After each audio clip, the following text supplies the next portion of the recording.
You found yourself on another episode of Locked On Bulls. In today's episode, we're going to talk about Coby White's big fourth quarter in a win over the San Antonio Spurs. The Bulls are now sitting at a 3-0 winning streak. And what's the ceiling of this Bulls team? We're going to get into all that and more on today's Locked On Bulls. You are Locked On Bulls, your daily podcast on the Chicago Bulls, part of the Locked On Podcast Network, your team every day.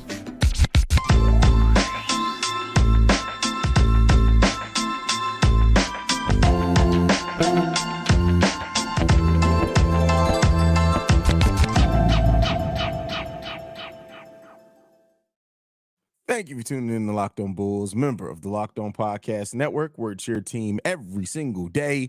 That's Pat the Designer, host and creator of the Windy City Breeze and host of the Chicago Bears podcast over at ESPN 1000. I'm Haize, host creator of Chicago Bulls and Chicago Bears Central. Today's episode is brought to you by PrizePicks, the easiest and most exciting way to play daily fantasy sports. Go to prizepicks.com/LockedOnNBA and use code all lowercase LockedOnNBA for a first deposit match up to $100.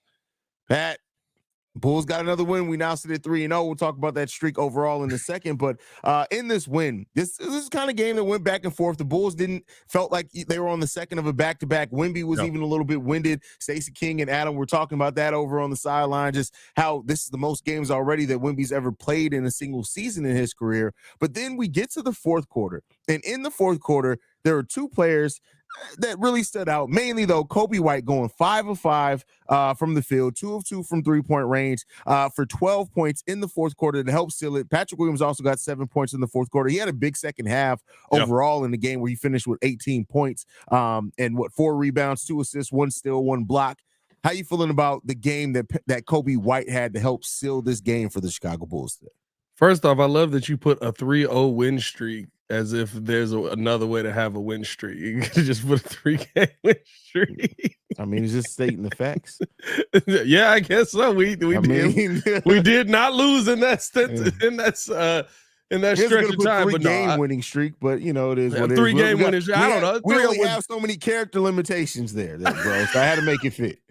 Right, so full sentences. No, honestly, at the end of the day, listen, Coby White continues to look like an absolute monster on the court. I thought in the second half, not to say in the first half that the Bulls were in a bad state at all, right? 52-48, you come out of that first half, but you were kind of like, all right, these guys look like they are gassed. And Billy Donovan, to his credit, threw some lineups out there that were like, these are the young dudes that are too stupid to know that they shouldn't be tired.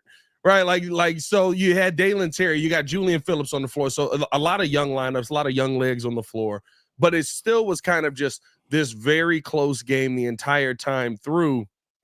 And then you look at the second half, and man, Coby White just absolutely went on a tear. He was 8 for 10 as a whole, and that fourth quarter, of course, like you said, right, like 5 for 5 in the third quarter, 2 for 2 from 3, some deep 3-point. Coby White is pulling like I'm going to disrespect you by shooting this 3-pointers. Well, he talked about it, right? Is the fact that he understands, and I love that it's actually a thought process behind it. He understands that they're giving him that because he's so far out, and by the time they try to close out on him, it's too much space, or he can pass it if somebody's cutting to the lane. So it's actually, I love the fact that there's a different layer of basketball IQ behind that he's doing it too, which is a big sign for Coby. And the biggest thing is, right, what does it bring? A couple times a night, right? Once you start knocking that shot down, guys start closing out on you. You get that little eyebrow fake. Coby White's quick as heck. He's gone. He's penetrating the defense. Now all of a sudden, right, he's able to either get to the bucket, make a tough lay, or he's able to operate, find somebody open. I think that's, really a lot of what he did in this second half, only coming away with 1 assist, but a couple of hockey assists for sure for Coby White as a whole. And, you're seeing his game grow and develop and him actually understand everywhere he needs to be on the court. In that fourth quarter, I think you saw that on full display. And I honestly think it was pretty much just right. Like Coby was the only one that still had energy. The Spurs looked just as gassed as the Bulls did. Unless I was just tweaking on that. I was Wemby, but yeah, like Wemby looked like he was like that kid where it's like, hey, just go to sleep. They're like, I'm not even sleepy. Right. That was Wemby. I don't know, bro. Like even Devin Vassell to me looked off tonight. Like it looks like Devin Vassell just has a face though. He always looks sleepy though. Like Devin Vassell always look like what's that dog from? Like he just Devin Vassell always looks like he Wait, just. you said he looked like Droopy? Is that what Yes, yeah, Droopy, yeah. Devin Vassell just always look like he just got done either taking a nap or he's about to take a nap. That's just his face. Oh. This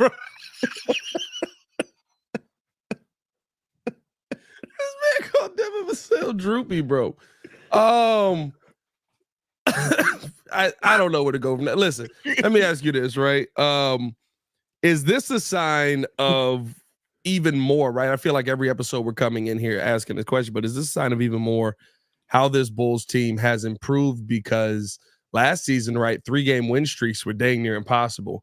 And winning a back-to-back it didn't matter who was playing on the second end. You weren't going to be able to get that second win. Is this to me showing even more improvement than maybe we saw the fact that you can come out here in a game like this versus Wemby and get this win? Yeah, for sure. I think that they said it coming into this game, we were 1-4 on the second of back-to-backs. And it started off looking like a team that may have that happen to them again, but like the way that this team came out and competed, and Kobe put the team on their back, and really second halves, Pat, DeMar, and Kobe all had fairly decent second halves of the game. Yeah. And so that was a big part of the Bulls team just realizing, hey, we got to tough through it, and we haven't seen that a lot for this team. Matter of fact, look, that's Devin Vassell right there, bro. You beat me to it. I was just about to put the picture up. That was Devin Vassell. I was just about to put that picture up, bro. That is literally Devin Vassell, bro. Dreads and all. Like I'm just the fact that we both Googled Droopy with dreads tells me we have a problem. We are indeed brothers. Like we've already said this. But yeah, but here's the question I want to ask you, because we're going to talk about the streak overall in a second as well. How'd you feel about the game? I gotta always re-up and come back to you. We gotta come up with a scale. Where am I at on the P Will scale? Where you at on the P Will scale? The P Will scale right now is trending in the right direction. I'll tell you why. I would say let's do it a scale out of 10 right now, right? Scale out of 10. 1 being, run this dude out of town, send him with Zach LaVine wherever he wants to go. 10 being he's a future superstar. Right now, I'm at about a 6. Dang, that's high for you. Right now, I'm at about a 6. I'm on the other side of a 5. Right now, I'm at about a 6. And the reason I'm there is because tonight I saw Patrick Williams do something that it's all we asked him to do, right?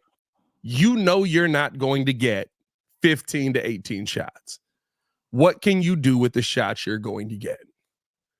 And tonight, 11 shots, knocks down 7 of them, incredibly efficient, gets to the free throw line, 2 for 4 from the 3-point line, attack the bucket aggressively, forcing guys that that to me, seeing him, right, like do what we used to ask Javonte Green to do, what we used to ask why am I blanking on our boy that left us and went to Dallas? Derrick Jones Jr. Derrick Jones Jr. I was thinking DJJ. What we used to ask them to do, where when they stepped on the court, you felt an immediate impact, even though you knew that they weren't going to be taking 15 shots. Tonight, P. Will from the word go, especially in that second half, was like, yeah, y'all not getting past me. This is not going to be an easy night. I thought he had some excellent switches defensively. I thought he protected the rim very well tonight. And I said, David Nwaba, bro. Oh, that's a throwback, bro. That's a throwback name. Nwaba stuck around the league for a little while. He was decent down in Houston for like a week. But he had like a 32 game stretch. He had a nice little shot. 32 game stretch. That's a long stretch, bro. 32 game stretch. But no, I look at how P. Will is playing as of recent, and how aggressive he's playing, and how he's looking to find his shot, right? Like there was a 3-point shot he could have took. He was like, and everybody jumped at it when he pump faked. He was like, nah, I'm gonna get to this mid range, right? Like it feels like that DeMar mindset of going to work out with him is finally starting to permeate. They said it. He got his spots now. Patrick Williams has his spots now, and he's getting to those spots. And I see like Bathrow Payne saying in there, he's a wing, not a 4. He's a 4, and this is where he's a 4. He's actually the best rim protector that's not a center in the NBA. Yeah, exactly. Which is something that we got to talk about at some point too, like him growing as a rim protector. Patrick Williams is a 4. before. This whole montif of like people keep saying he needs to go to, it's not happening. This team has told you now where they plan. Hell, AK still says he wants to see Pat play small ball 5. You think they're going to move him to the 3? No. Like, well, bro. What I will say is this though, and I think we all can agree with this. At least I think we can. I never know what Haize. If we move on from DeMar, I would love to see Patrick Williams playing the 3 because I think that he is I think he has a lot of advantages playing the 3. I could see that happening. I think the thing is though, is that from what at least that a lot of the rumors, we could be getting another 3 back. But I mean, at the end of the day, could be getting a 3, could be getting a 4. I don't know what it is. Listen, if we get Austin Reeves now, I mean, what? Hey, here you go with Austin Reeves, bro. Hey, like, listen, all of a sudden Rui was off the table. I didn't make the rumor up. Before we go though, before we get out of this segment, you've been hesitant to say, is this legit for Coby White? Where are you at on that meter now with that, considering this is the most consistent we're talking about now? We're into a month of consistent Coby White. Yeah, I'm feeling really confident that Coby White can keep this up, and at a minimum, right, I'm feeling confident that Coby understands enough about his game to be able to adjust if something does fall off, if the shooting falls off. Because really what it was right, like Coby White wasn't dribbling the ball a ton. He was only taking 3-point shots. He basically was being a spot-up 3-point shooter for us. Mm-hmm. Now he's got the ball in his hands. He's able to do that. I do feel like that's something that can continue. I just want to see it, right? Like I said, I love what we're seeing from Coby. I love how he's playing. I love how he's attacking, but I've also seen it fall off a cliff. I don't know if this is, I'll say this. This is trending towards, to me, how he's getting his shots and how he's attacking the rim. It doesn't feel like it's going to fall off a cliff. I feel like in years before, we kind of always waited for it. Like, here it comes, and there it is. I don't feel like that with this one. That's fair. That's fair. I can agree with that. But next up, though, we're going to be talking about this Bulls 3-0 win streak that we get into. We got to say it that way since Pat wanted to talk about the way it is on the list. The 3-0 is crazy, bro. Like, it's a win streak. There's got to be an O. It is. With that said, before we get into that, I want to talk to you guys about one of our sponsors, and that is BetterHelp. It's the holiday season, and hopefully you guys are getting some gifts. Some of you don't deserve any, but you're going to be giving them. Hell, we're giving you a gift of this episode. Some of y'all don't deserve that too as well. But who's on the naughty list? That's the question I'm trying to figure out. Listen, bro, you have to stop dipping your toes in people. But with that said, whether or not your family gives gifts during the holiday season, you get to define how you give to yourself. And the holidays are a great time to do that. So whether it's by starting therapy, going easier on yourself during these tough moments, or treating yourself to a day of complete rest, remember to give yourself some love this holiday season. So if you're thinking about starting therapy, give BetterHelp a try. It's entirely online, designed to be convenient, flexible, and suited to your schedule. Just fill out the brief questionnaire to get matched with the licensed therapist and switch therapists anytime for no additional charge. In the season of giving, give yourself what you need with BetterHelp. Visit BetterHelp.com/LockedOnNBA today to get 10% off your first month. That's BetterHelp, HELP.com/LockedOnNBA. All right, Patrick. Yeah, you got it in this week. I got it in that week. The Bulls are on a 3-game winning streak. Even more so than that, we have now won 8 out of 11 games, so we're 8-3 since Zach LaVine's been out. We got some quality wins in that time as well. We've beaten the Heat, we've beaten Milwaukee, we've played tight with in a couple other games as well. The Lakers, the Pelicans, these are teams that are above 500. How are you feeling about the Bulls after this 3-game winning streak? I mean, listen, to me, the 3-game winning streak is just confirming what we've seen over the last 10 games overall and 11 games without Zach LaVine.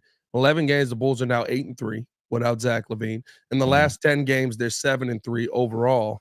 And the teams that you've beaten in that span of time, Milwaukee, you've beaten San Antonio twice, you've beaten Philly, you've beaten the Lakers, you've beaten we lost to Denver. You split with Miami, which is something we asked them to do. Mm-hmm. And like you're winning games that before Zach LaVine sat down and after Zach LaVine sat down in the beginning, nobody would have picked you to win. And that when you're going on a streak this long, right? When you're talking about, of course, the 3-game streak that we're on currently, but like when you're talking about how well the Bulls have been winning for this long, you have to feel like this is a little bit more of a legitimate, it's not a fluke portion, right? Because we've seen this, right? We've seen the Bobby Portis winning us 7 games in December and basically destroying the draft capital that year. Then like we trade him.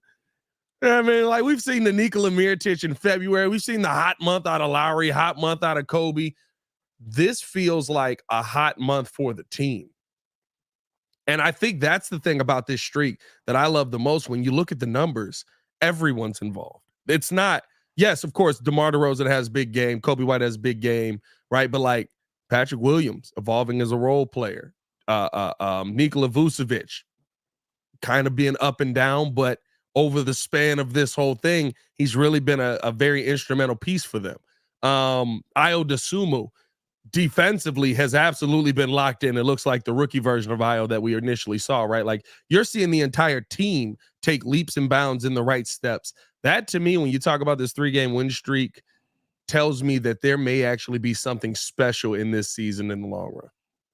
Now, with that said, do you think that the Bulls can theoretically, I know you look at the schedule much like I do, could we be talking about a team that can get to 500 by the beginning of the new year? How many games we got left before the new year? We have just enough to get to 500. I'll figure that out. I would think, depending on the games, right? Because after you got 4 games left before the new year, so they got exactly enough to get to 500 before the new year. I would say they probably lose somewhere in there. I don't know. They're going to lose somewhere in there. I don't know if we're going to 7-0. What are the games? Let's say by mid-January. Do you think the Bulls can be at 500? Yes. I think the Bulls can be back in playoff contention by mid-January, because you also have to take into account, right, strength of schedule past this point. Now, of course, strength of schedule up and down depending on who's winning or losing. The strength of the schedule is going to get harder only because we had Memphis on our. We still haven't yet to play Memphis yet, and now that Ja's back, that strength of schedule is it's gonna get harder in that aspect. But I mean, for the most part. Also, you said playoff contention. The Bulls technically right now are a half game back of the Atlanta Hawks for the 10th seed. Yeah. So I think they're going to be by mid-January. You're talking about them, if they keep playing like this and they keep trending in the right direction, you could be talking about them being in 7 to 8 spot. Because how the clip that we're winning right now at a, what is this, 80% clip now? 70% clip, 7 and 3 in our last. We're winning at a 70% clip, and the schedule after this gets a lot easier. That's why, right, the conversation that we had to start this season was, we will know what this team is by the time we get to January 1st.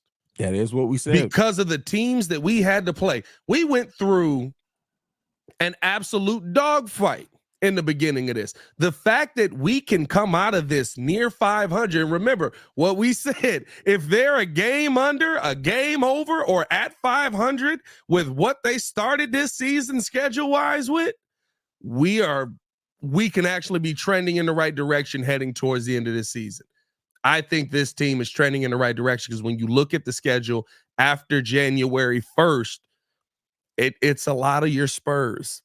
It's a lot of, I think the Orlando Magic are on there one more time. We got the Knicks, but like for the most part, it really starts to feel like it's trending in the Bulls' favor, especially with how they've been playing.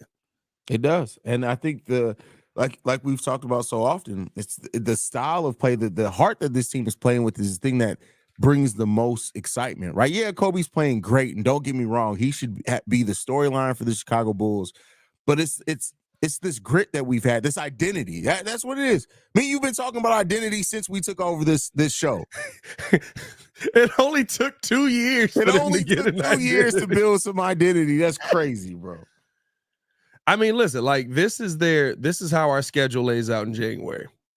Sixers to start it off, Knicks, Hornets, Rockets, Warriors. I don't know which Warriors team is going to show up for that. Spurs, Cavs are in a disarray. Raptors always play us really well. Grizzlies, Suns. I don't know which Suns team that is. Got the Lakers again, Blazers, Raptors, Hornets. Yeah, it's a favorable schedule for them. That's a very favorable schedule, even if you talk about them losing to maybe all of the best teams. You're talking about 1, 2, 3, 4 losses in a month. That's a favorable schedule for you. We'll see.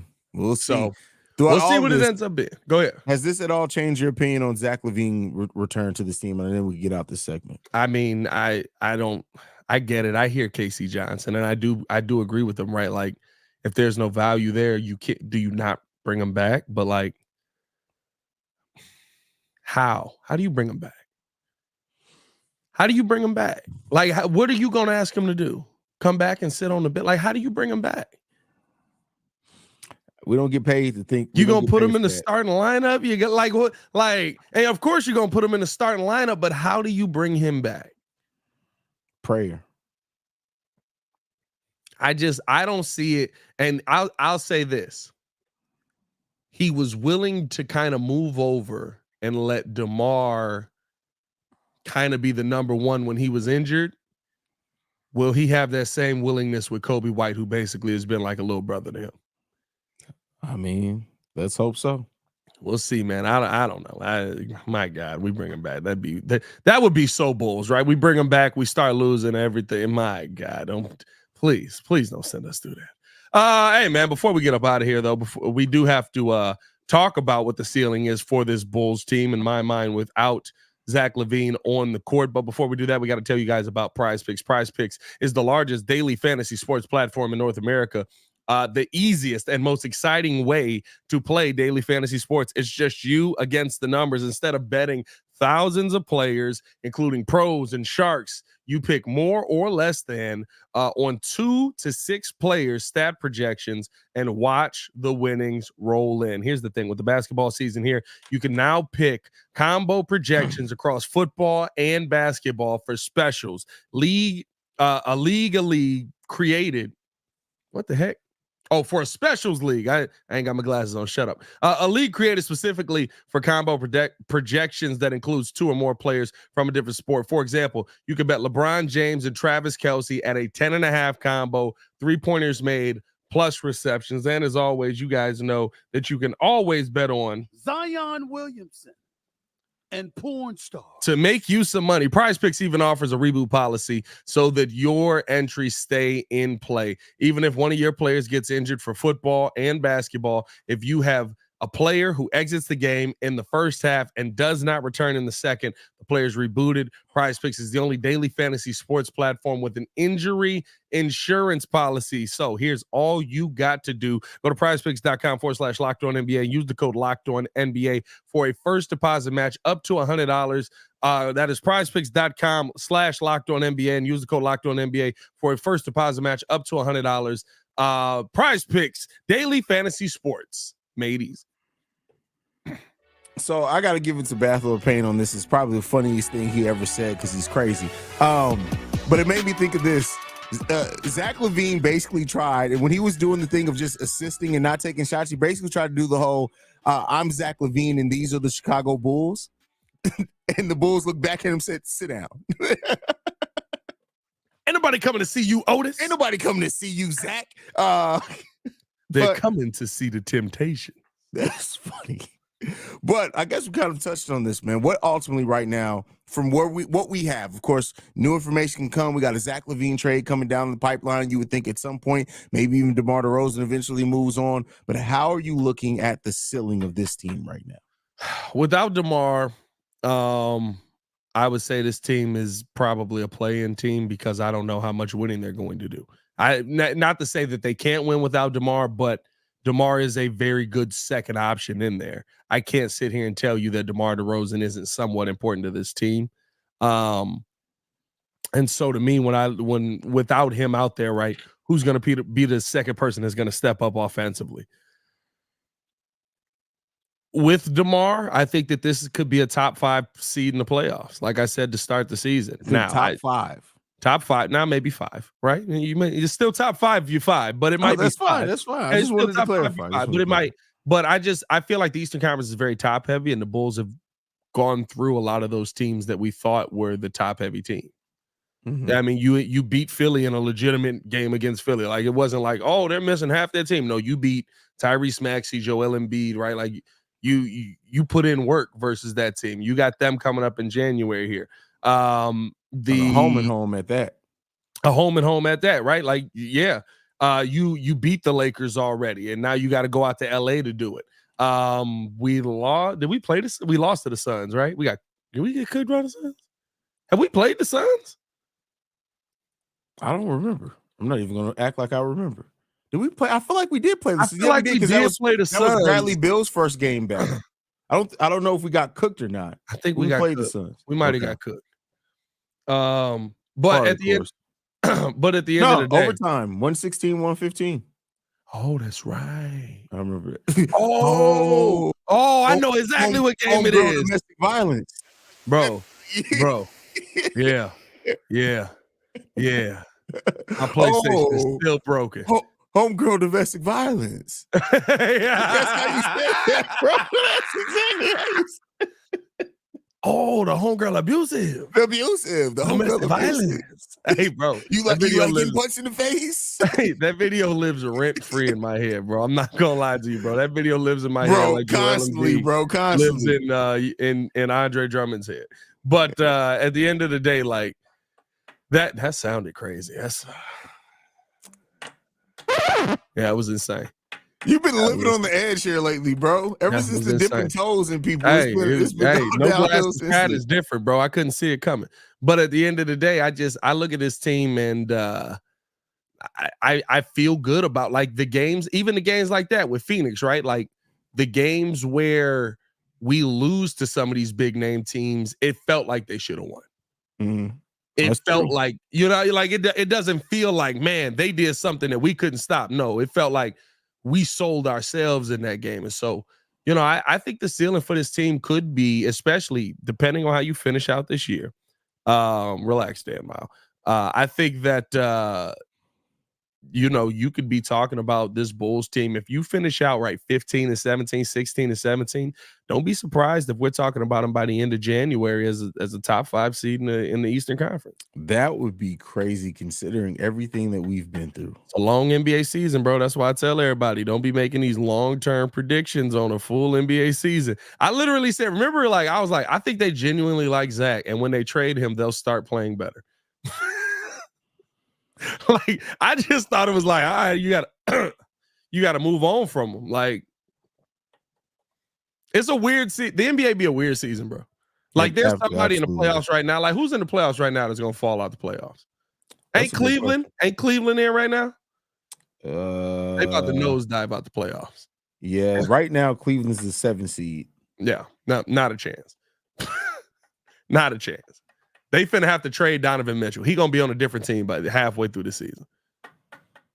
Let's see who all is up in Miami is 8, New York, Orlando been hooping. I ain't gonna lie, Orlando been hooping. You gotta give it up to Orlando. Orlando been hooping. I ain't got nothing to say about Orlando. I don't know if I trust the Knicks. I mean, you never can trust the Knicks. It's the Knicks. But the thing is that you could. It's a Tom Thibodeau coach team, so they're probably gonna win a lot of regular season games the moment the playoff starts. Julius Randle forgets how to play basketball.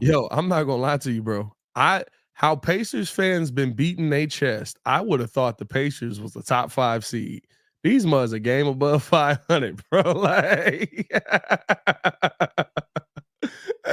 wait a minute. I'm thinking like they out here cooking, bro. I'm looking at this. I'm like, y'all the 8th seed? Y'all a game above 500? I guess that's better than last year. Did you hear what the Utah Jazz want back if they trade Lauri Markkanen? Nah, what'd they say? 4 first-round picks. They want the same thing they got back for Rudy Gobert and Donovan Mitchell. They better be ready to dip their toe in something. 4 first-round picks. For Lauri Markkanen? Hey, who running that team now? Danny Ainge is running that team. Ainge? Yeah, Danny Ainge going to be under somebody's desk. That's how you get 4 first-round picks. No, come on. It's time to go. Wrap it up. It's Follow us on everything at Locked On Bulls. You can follow me 4 first-round picks. Nah, bro. Hey, whatever GM you trading that, he like, I'm leaving here with something.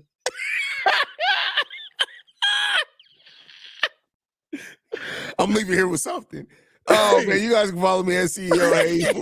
want to thank you guys for tuning in to another episode of Locked On Fire. You were free and available on every podcasting app and platform of your choice, as well as YouTube and the Odyssey app, and maybe nowhere else soon. Thanks to Pat the Designer for Pat. It's my fault. It's my fault. And this has been Locked On Bulls Show. 4 first-round pick. Oh, hold up. Hear that music. Oh.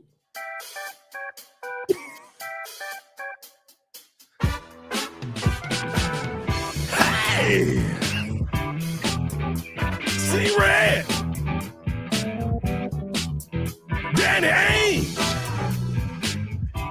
What you doing under that desk? 4 first-round picks? Hey, man, big Bulls win, bro. 4 first-round picks is crazy, though. Follow us on everything. Y'all stay safe out there in Chicago. Peace. Oh, my God. 4 first-round picks, man.